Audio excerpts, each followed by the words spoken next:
Voici la question qu'il ne faut pas poser à Dieu, c'est elle. Écoutez bien.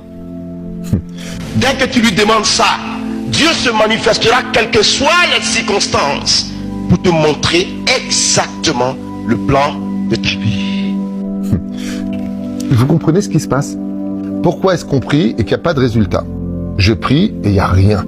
On avait même à dire à quoi bon prier. J'aurais donné une réponse très puissante. Et voici comment tout marchera pour toi. Il y a prière qui est « donne-moi » et ça c'est vraiment pas la bonne.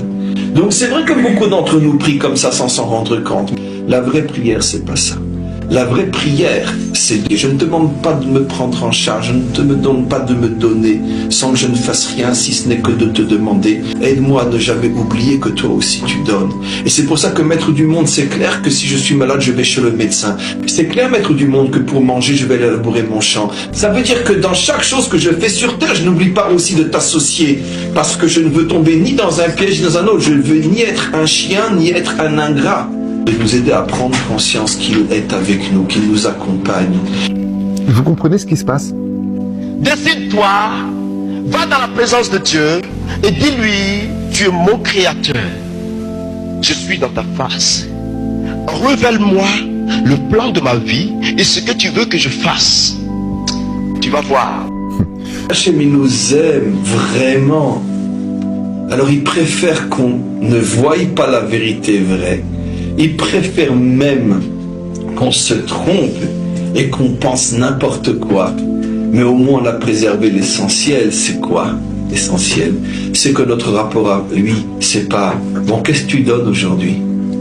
Ça, c'est la pire des choses. J'oserais presque dire qu'il préfère qu'on l'oublie plutôt qu'on le transforme en « qu'est-ce que tu donnes aujourd'hui ?»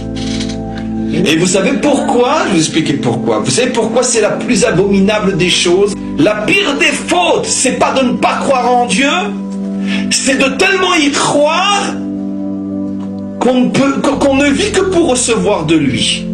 C'est la pire des fautes. Et vous savez pourquoi c'est la pire des fautes? Si la seule relation c'est donne, parce que c'est l'absolu contraire de Dieu.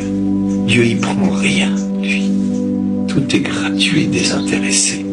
C'est le désintéressement, la gratuité absolue. Vous pensez qu'il a créé pour lui? Vous pensez qu'il avait besoin de nous? Vous pensez que sans nous il s'embêtait? Vous pensez qu'il a quelque chose à gagner là-dedans? Non. La création, c'est l'expression même d'un don sans la moindre attente de retour. Mais vous imaginez dans quelle situation il doit se trouver le maître du monde s'il a 7 milliards